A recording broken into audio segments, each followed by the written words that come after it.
Hey everyone, welcome out to the next video of my SQL Fundamentals video series. This video can 100% be watched by itself, but it is part of a larger series.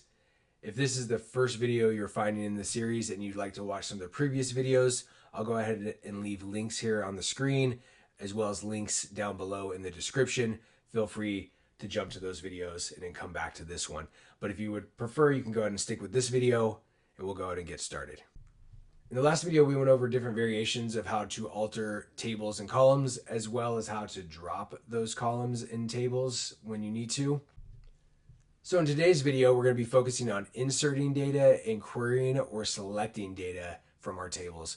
And so in the last videos in the series, we created and altered our tables to get them in the appropriate schema or format that we wanted for the project. And now it's time to insert some small amount of data into those tables so that we can start using them. And once the data is inserted, then we have the ability to select or query from that data.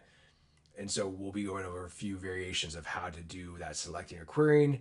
And this is where you're going to start getting into kind of daily use of SQL in your job or project. You're going to be using kind of inserting to some degree and definitely selecting or querying data on a regular basis. So with that, let's go ahead and get started. If you've already watched the previous videos in the series, then you'll be familiar with the setup you're seeing here on the screen. If you have not, and this is your first video in the series that you're watching, then let me explain what you are seeing. This is dbeaver, a desktop database editor application. I have this pointed at my AWS RDS MySQL database in the cloud. Again, if you saw the last video, you'll be familiar with these tables that we've all set up here before. They have the same exact schema from the last video. They all are empty at the moment as well. And so this is just getting you familiar and setting up for the work we're going to do today in this video. Just as a quick note for you guys, if you are familiar with the tables we created in the last video, we're only going to need one of those tables for this video tutorial. And I've chosen the owners table as it's the most parent table in the group that we created. And the reason for that is that everything we need to show today can be done with just one table. And so there's no need for me to do that on every single table. All right, so the first part that we're going to start with today is going to be inserting data into our tables. So last video we covered creating the tables. You did see a little bit of insert there if you're watching that video, but it wasn't the focus of the video. So here we're going to talk a little bit more about inserting data, what that syntax looks like, and some of the different constraints around that. So the first example here is going to be inserting a record into the owners table. Before I do that, let me just show you guys that the owners table is in fact empty, and we're just gonna that preview right here so you can see down here there's no records in the owners table, and I've just executed this query here. We'll get to more about the selecting and querying of tables here after the insert, but for now let's just focus there. So this is the syntax for inserting into a table, and there's kind of two different syntaxes that you can use to insert into a table. So we'll talk about this first one and we'll move on to the second one. So as you can see here, we have ID, first name, last name, and phone number. And depending on where you want to look are the different schemas here. We know that this is a primary key. We also know from the last video and our table creation that this was set as an auto increment constraint. So that means that when I insert data here, I don't necessarily need to include this ID. And again, we'll see that in the next example. But there are cases where you may not have auto increments set up, or you may just feel like putting in a manual number, and this is how you would do that. So this syntax here is insert as the keyword into, and then the table name. So our table name is owners. This is inserting into the owners tables. And then values, pretty straightforward. These are the values in the order of which they were created when creating the table. And so if I switch these orders around, then we would actually switch the values that would be in this table. And so when I execute this query, what we'll expect to see is 1 is going to be in the ID column, John will be in the first name, Doe will be in the last name, and phone number, this number here will be as a string representation, will be in the phone number column. And if you are inserting data into every single column of a table, then you do not need to dictate which columns you're inserting the values into. And we'll see on the next situation or the next example where you may only want to insert values for certain columns, and other columns you're just going to leave up to like the auto incrementation or the default values to cover those, and there will be a different syntax for doing that. So let me not confuse you, I'll show you that here. This is us having a value for every single column on our table, 4 for 4 columns, 4 values, and this is how you can insert using that. So we'll execute this. We see updated rows here, 1. We see the query start time. Now let's go ahead and query that. Select star from owners, and we will now see that we have 1 record. Now you can see, again, going back to the auto incrementation, even though this was set up as an auto increment constraint, I can still manually enter in a number. And I just want to make that clear to you guys that for the most part, it doesn't really make sense to handle the incrementation yourself, but maybe there's a case, maybe you're testing something, and I just want to let you know that the auto increment does not stop you from manually creating a number. Okay, that was successful. We got our record inserted in, but what happens if I want to insert multiple records?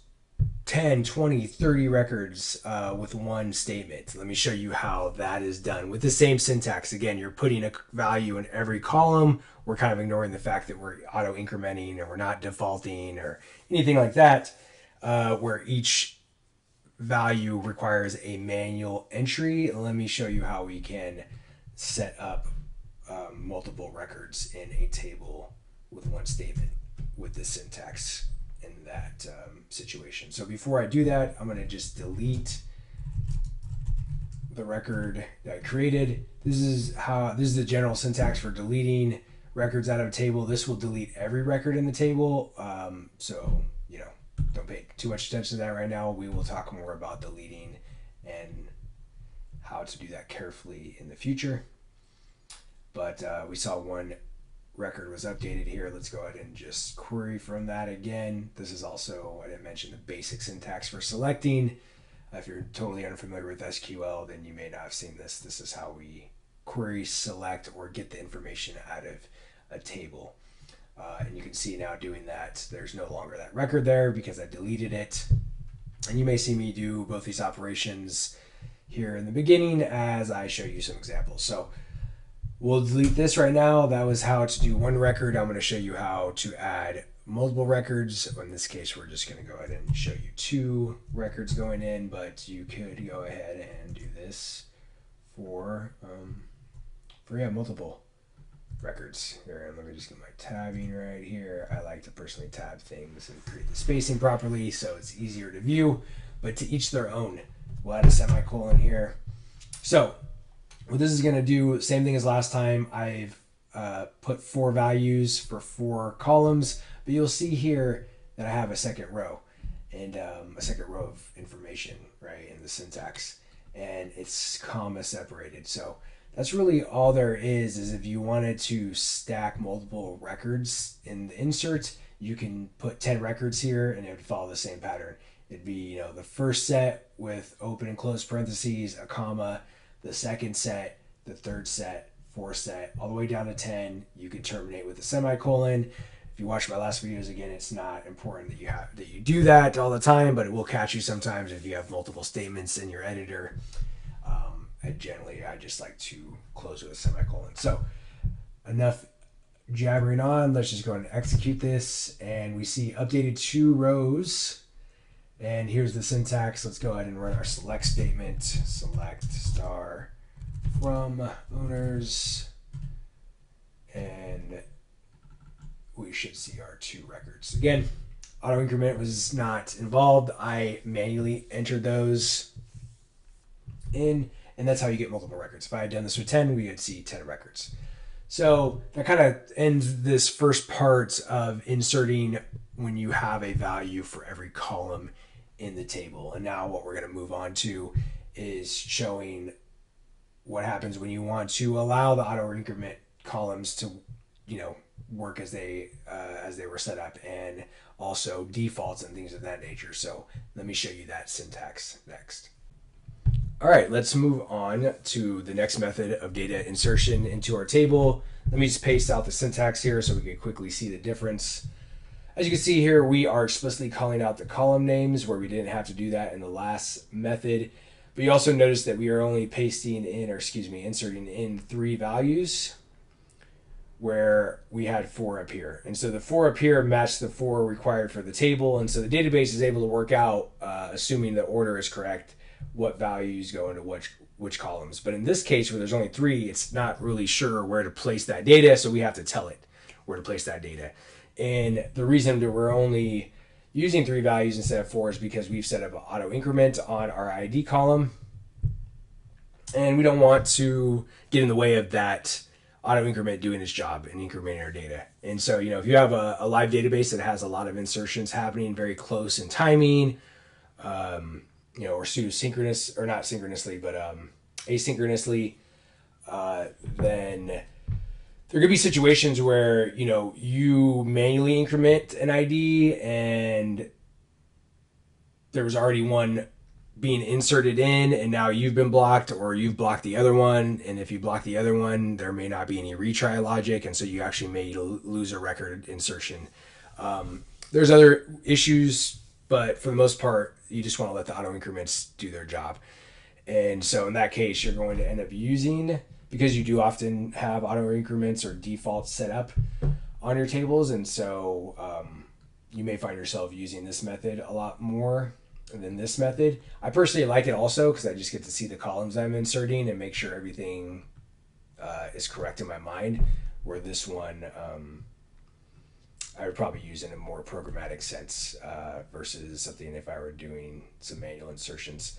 But to each their own. I'm just giving you kind of the reason why you would need this syntax if you didn't want to put in all the values, which we don't want to do here. And so this is in fact another way of doing that, of getting the data into the table and allowing our auto increment to work. So let's go ahead and execute this real quick.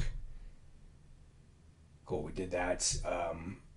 Updated row 1, and I've left these 2 in here because I wanted to show you that even though we manually incremented these first 2 records, that this next one using the auto incrementation functionality will be a value of 3 and won't just be another value of 1. That would break the constraint on the ID column, which is that it has to be unique and not null. So let's go ahead and query this table again. And we do in fact see our 3rd record there. This is the one we just entered in. There was only 2 before. This aligns with our values as well. And you can see that the ID column was auto incremented from our manual incrementations for us. And so I just wanted to call that out.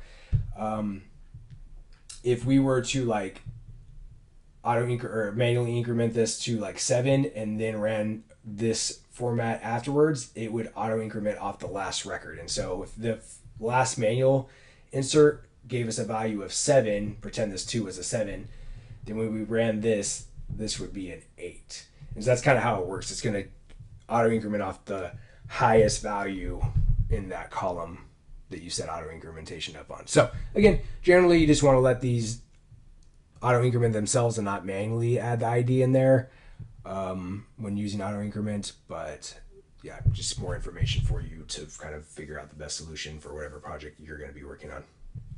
All right, now I'm going to show you the plural way of inserting with this method. And before I do that, I'm just going to delete this last record that we used here. And I'm going to show you something else as well through doing that. So let's just delete from owners where, and this is filtering this where clause here that you see. That's a new item for you. We're going to talk more about that here in this video later on.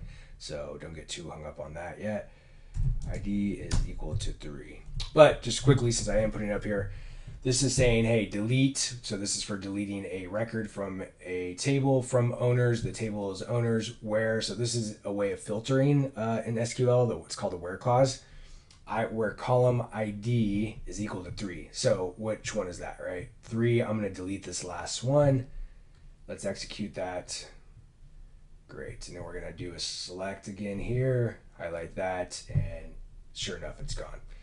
So now what I'm going to do, let's get rid of this here. Let's get rid of this as well. I'm going to paste in the syntax similar to the last one we just saw, but for adding more than one column.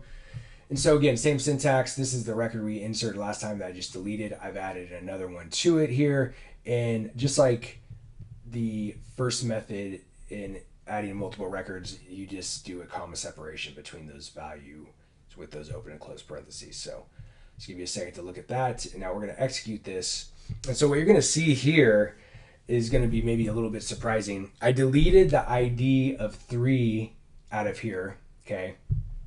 And now we're going to allow auto increment to do its magic. And what do we think is going to be seen for the IDs of the next insertion? Let's go ahead and run it.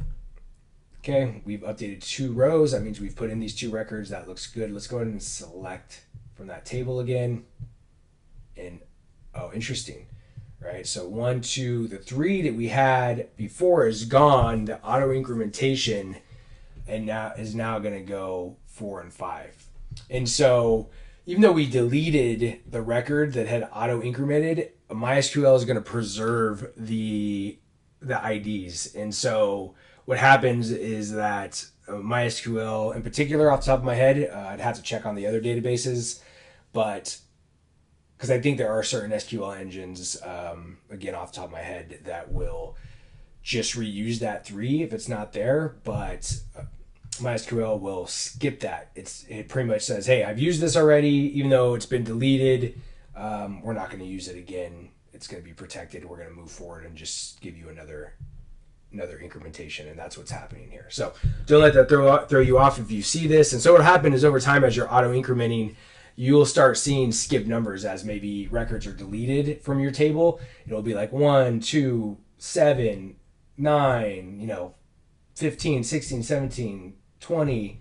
And that's because those records have been deleted, and then the auto incrementation either has already passed before the deletion or just kind of preserved or protected that ID and moved on. So I just wanted to make sure that you guys saw that kind of edge case there and understand that it's not a bug or issue. That is how it is designed.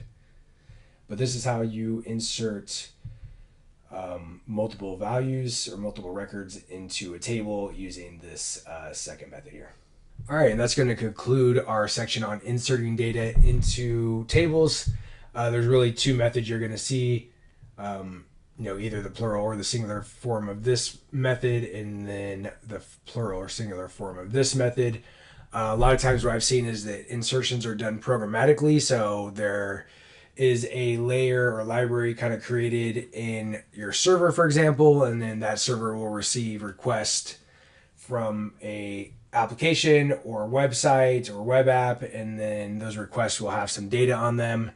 And then the servers will programmatically insert that data into the database. And so on a day-to-day basis, I'm not doing a lot of insertions in my jobs. But if you were proofing something or troubleshooting something or just needed to adjust something manually, then you may insert data manually like we've done here. So I just want to call that out for you guys. Now the next section we're moving on to, which is kind of querying or selecting data. That's kind of your bread and butter. You're going to use that on a daily basis. It's going to be part of every single query you probably do, and it builds other things build off of it. So we're kind of getting into some syntax you're going to see on a more regular basis than some of the stuff we've done earlier, like creating tables and inserting data. You'll do that stuff, here and there, but maybe not in a regular situation, a regular cadence.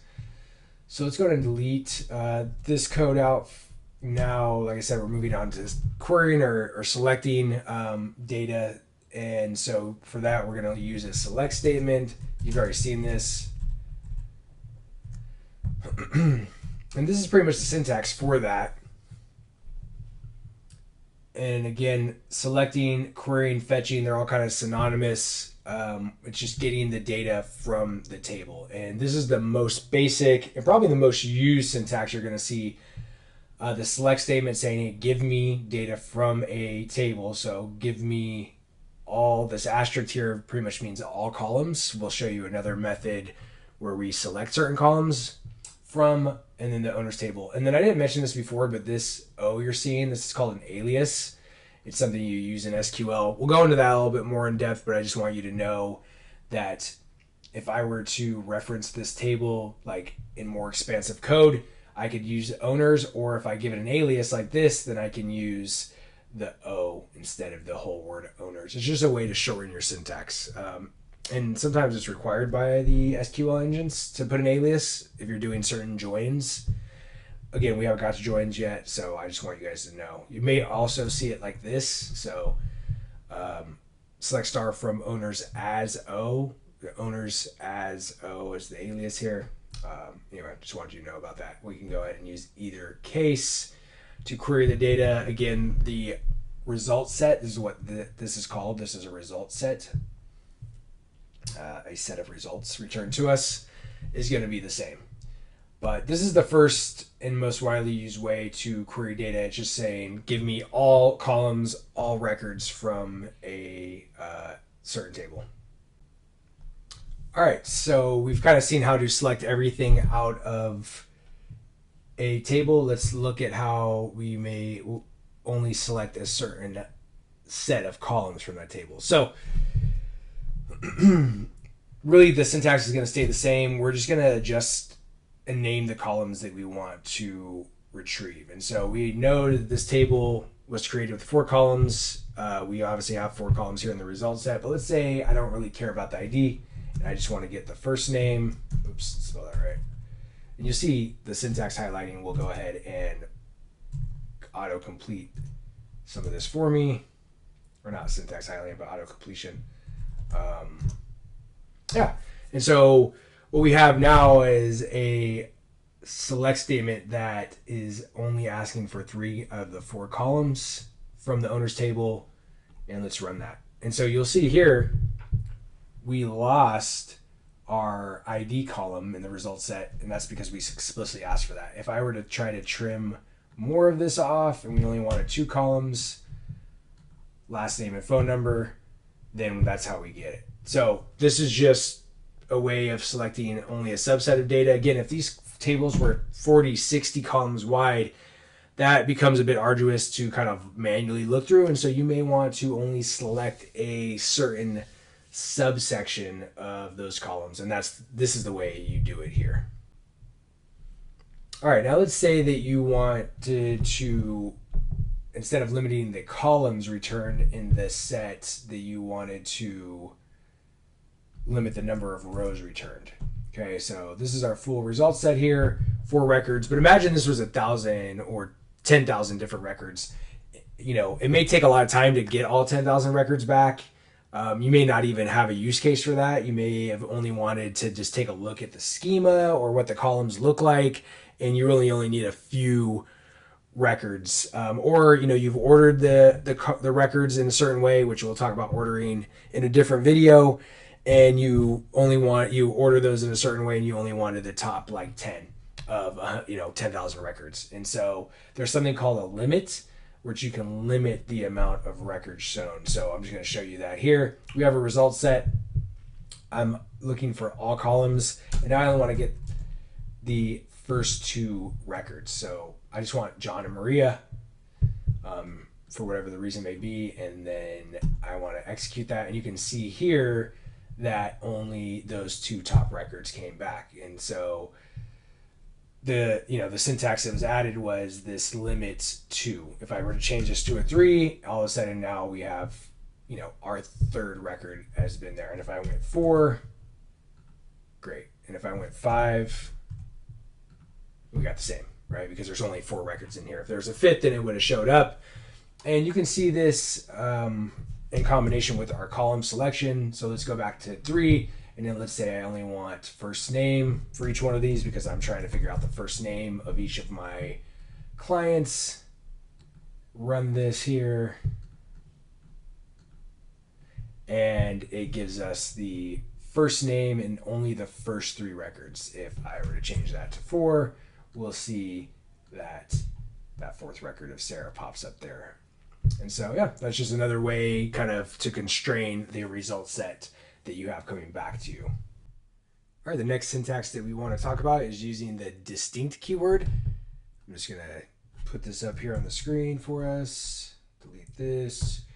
And so this is the syntax when we're using distinct. Select, distinct, everything from owners. And so what distinct does is it will remove any duplicates over the columns that you're selecting from. And so if we do this right here, we won't see any difference from what we would expect if we just ran the select statement without the distinct here. And the reason for that is because everything here is unique. No one column has duplicates, or excuse me, no one record has duplicates. And so what I'm going to do now is go ahead and insert a record into this table so that we can see how distinct works. So as you can see, we have John Doe, and what I've done is I've changed the phone number so I can show you a few different scenarios here. But these two will be the same value, John and Doe, in this new record that I'm about to create, and the phone number will be different. So let's go ahead and insert this into owners. We've seen the syntax before. Execute that, and then let's go ahead and do a select.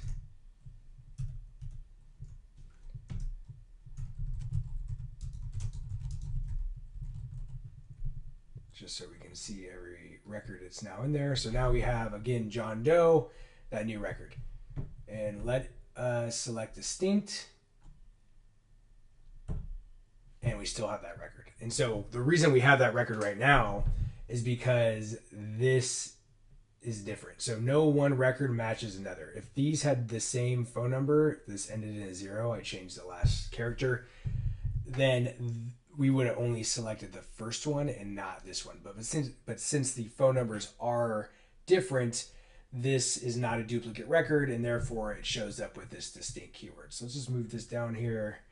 Actually, let's just get rid of this so we can focus.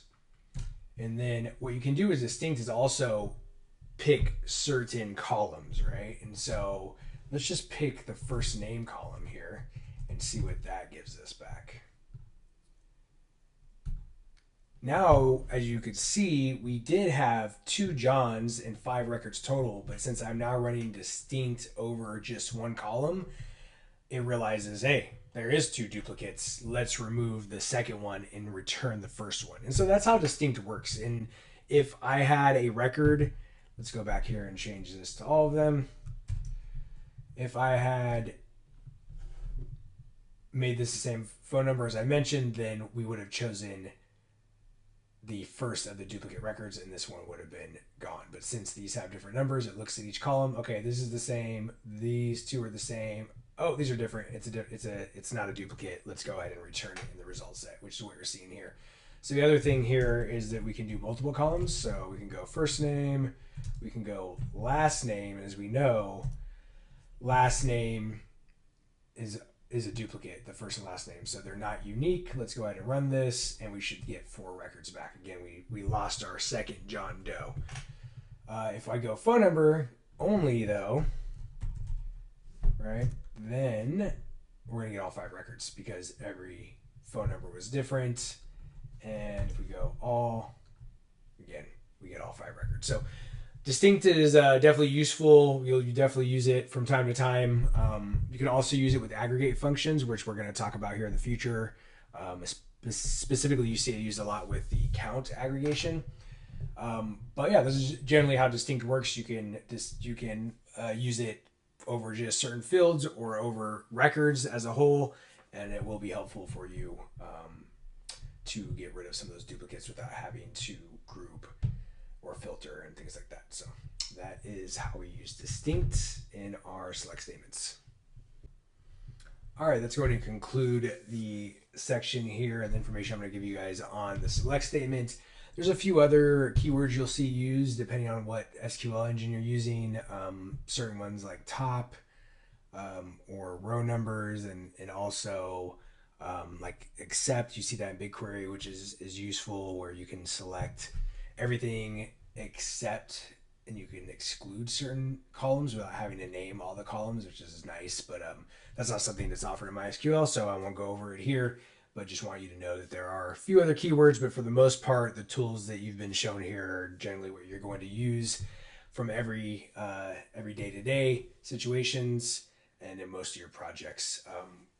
With that, now that we understand how to insert data and how to select data, I want to show you guys the combination of those two, which is going to be the insert into select statement. So this is a way to select columns and then insert those columns into another table, right? And so we have our tables here. Right now we're using owners. I'm going to create a second table, and we're going to select data from one table and insert it into another table. And now we're starting to get into some more of the power of SQL as we move through this series. And so let me show you that so we can see how that works and you guys can understand where that could be useful. So first I want to create a table.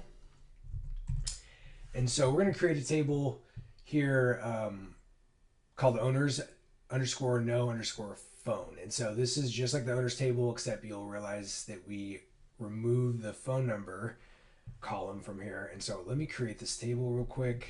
Don't worry about this auto increment warning. I'm not sure why dbeaver is doing that. We're going to refresh over here. And look, now we have this new table, owners, no phone. Okay, so now what I want to do is I want to select, let's go back up here and look at this. I want to select the first name and last name and then insert those into the owners, no phone table from the owners table. So I'm going to take certain columns from the owners table for every record and then insert them into the owners, no phone. This is essentially give me the same information in the owners table, but now in the owners no phone, except I won't have a phone number in there. And so that's what we're going to do here.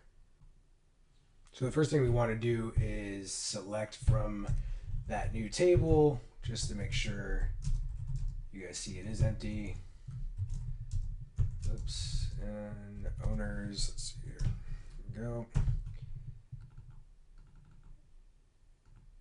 Okay, so we see we have the ID column is created with auto increments, primary key, first name and last name only.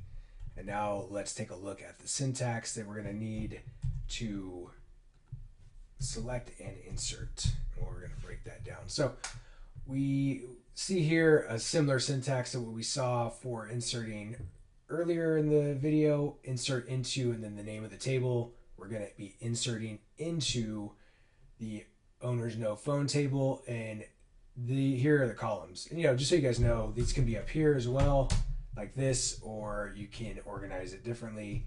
I tend to organize like this, and so if you had 30 columns, then this would be kind of going out here versus being up here.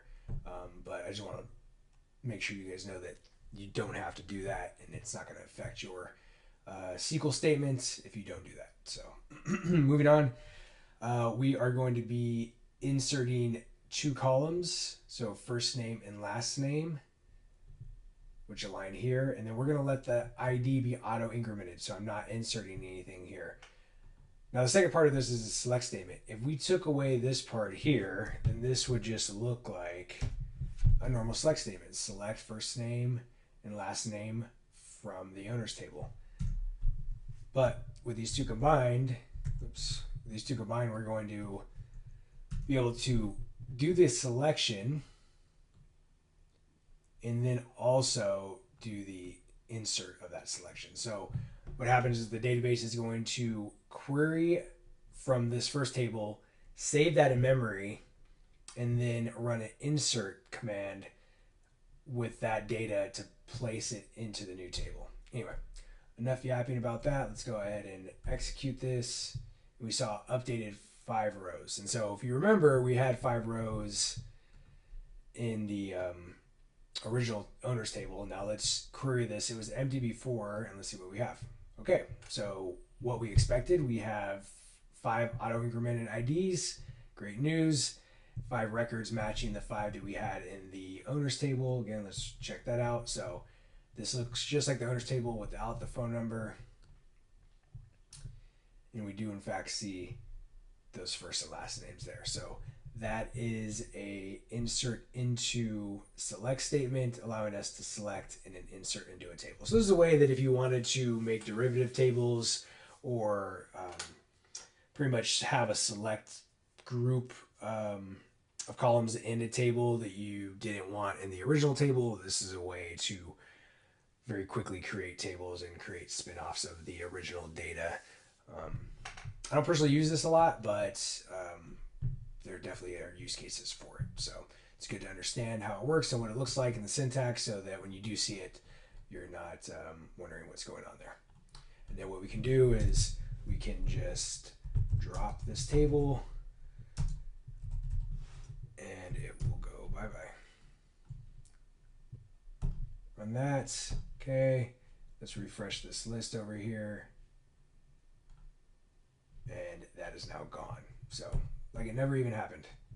And that's going to go ahead and conclude this video, guys. I've deleted things off the screen here, but we've reviewed how to insert data into your tables, as well as different variations of how to select or query that data from those tables.